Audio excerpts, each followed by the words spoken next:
Saya ingatkan kepada ibu-ibu, ini nasihat kepada ibu-ibu dengan berbagai macam tingkatan ekonominya. Ibu-ibu ada yang hidupnya pas-pasan, ada yang diberikan kelebihan harta oleh Allah Subhanahu wa taala. Ada yang hidupnya diuji oleh Allah Subhanahu wa taala. Semuanya ujian.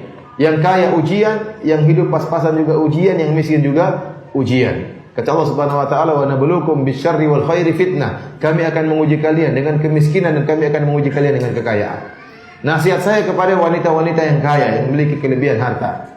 Ibu-ibu yang dirahmati oleh Subhanahu wa taala, saya sangat berharap ibu-ibu kalau sedang ikut pengajian, tolong jangan pamer kekayaannya. Tolong jangan pamer kekayaannya. Tolong jangan pamer, emasnya jangan dibawa seluruhnya. Simpan bawa satu dah wajar, wanita berhias itu wajar. Cincinnya silakan ada, tapi jangan pakai 5 ada cincinnya semua.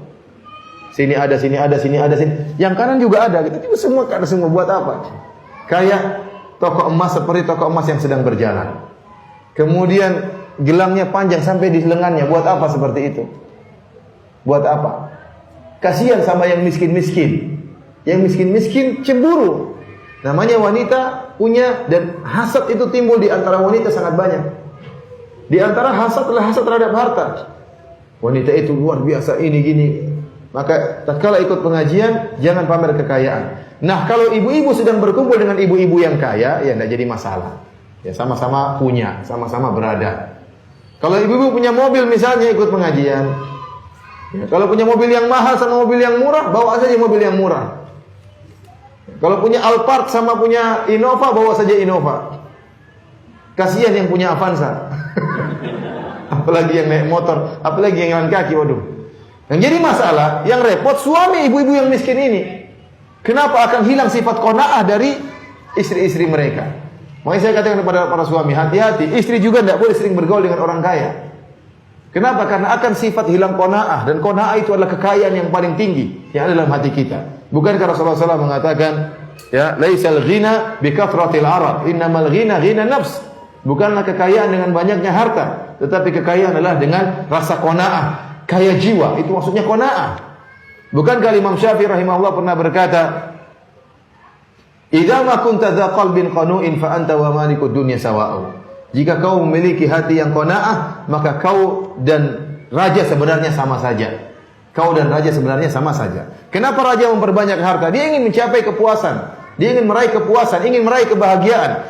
Anti yang dengan sifat qanaah bisa jadi bahagia sebelum raja. Raja belum tentu dia bahagia dengan berbagai macam kemewahan dia. Kenapa? Karena tingkat qanaah yang paling penting. Ada raja yang bahagia, ada raja yang tidak bahagia. Ada bupati yang bahagia, ada bupati yang tidak bahagia. Ada gubernur yang bahagia, ada gubernur yang tidak bahagia. Ada orang-orang hidup pas-pasan, miskin tapi dia bahagia. Kenapa? Dia telah memiliki sifat qanaah. Oleh karena ibu-ibu harus memiliki sifat qanaah. Kalau tidak memiliki sifat qanaah, maka tidak pernah berterima kasih kepada suami. Kalau tidak pernah berterima kasih kepada suami, maka neraka jahanam. Tadi bukankah saya sampaikan hadisnya? Kenapa wanita banyak masuk neraka jahanam? Tatkala sahabat bertanya, "Ya Rasulullah, kenapa kami paling banyak masuk neraka jahanam?" Kata Rasulullah SAW, "Fa inna kunna takfurnal ashir." Karena kalian tidak pernah berterima kasih sama suami. Tidak berterima kasih. Mau bilang terima kasih sayangku, jazakallah khair, tidak terungkap dari seorang istri. Tidak pernah berterima kasih kepada suami. Lupa kalau suami sudah berbuat baik, ternyata terkadang lupa beli sesuatu, dimarah-marah suaminya. "Kamu memang enggak sayang sama saya. Pesananku kok enggak diingat?" Ya gimana mau ingat pesanan? Lupa, banyak urusan, suami banyak urusan, banyak tagihan utang. Lupa kepada kebaikan suami, di antara yang membuat dia sering lupa dengan kebaikan suami, tidak memiliki sifat qanaah. Yang saya katakan kepada ibu-ibu yang miskin, ya, ibu-ibu yang suaminya miskin atau hidupnya pas-pasan, ingat dunia cuma sementara. Dunia cuma sebentar. Anti mungkin tidak punya istana di dunia, tapi bekerja samalah dengan suami anti untuk membuat istana di akhirat. Hidup cuma sebentar. Alhamdulillah. Kita miskin ataupun kaya, tetap kita hidup.